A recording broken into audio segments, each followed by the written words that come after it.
वारीचा घेतला पावलांनी आम्हा वाळवंटी तुझी सावली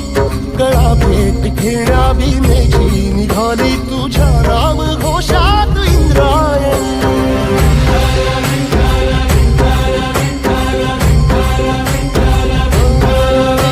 भिडे आसमंती ध्वजा वैष्णवांची उभी पंढरी आज नारावली तुझे नाव ओठी तुझे रूप ध्यानी जीवाला तुझी आस गाला घरी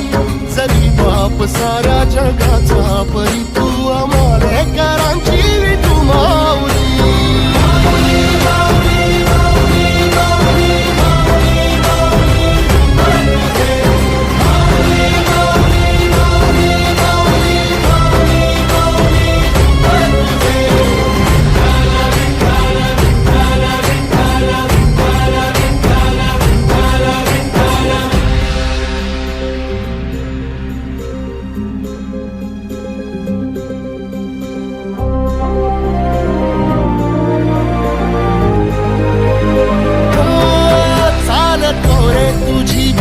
रात्रंदिनी घेतला